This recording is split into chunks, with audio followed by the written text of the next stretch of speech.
Thunderbolts udah rilis di bioskop, gue mau tahu series dan film apa yang wajib lu tonton sebelum nonton film Thunder.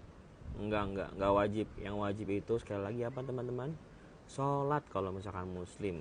Kalau misalkan yang Kristen, gereja setiap minggu. Kalau kata pendeta, perpuluhan juga wajib.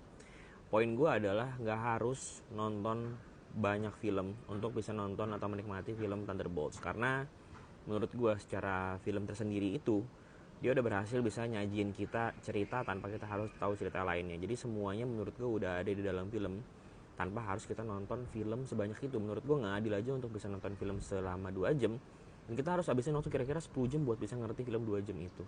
Nggak fair sih, dan gue rasa itu menjadi tanggung jawab besar untuk filmmakernya biar bisa bikin orang-orang yang menonton tuh ngerti, bukan sekedar kayak ya kalimat-kalimat fans Marvel pada umumnya yang kayak kalau ada orang nggak paham sama filmnya kayak lu nggak nonton sih film yang A, lu nggak nonton sih film yang B. Enggak, sebetulnya tanggung jawab seorang filmmaker adalah membuat penonton yang bahkan baru nonton film itu adalah mengerti.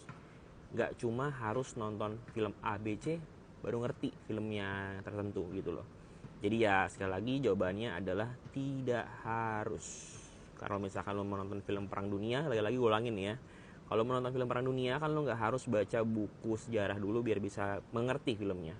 Filmnya akan kasih lo ngerti, dan kalau misalkan lo nggak ngerti berarti filmnya gagal, atau nggak filmnya mungkin akan bikin lo penasaran. Jadi ketika lo keluar dari bioskop lo akan cari tahu lagi kira-kira apa yang berhubungan sama perang dunia itu. Atau ketika lo keluar selesai nonton Thunderbolts kayak kenapa sih dia begini, kenapa sih dia begitu. Jadi mindsetnya jangan dibalik. Kalau misalkan mau nonton film 2 jam harus nonton film dulu 10 jam, tapi dibalik. Ketika lu nonton film 2 jam, lu keluar dari bioskop, lu jadi pengen nonton film yang 10 jam itu. Kalau memang benar-benar filmnya menarik dan bagus. Sekali lagi, tidak harus, yang harus itu sholat kalau muslim, kalau Kristen gereja. Oke?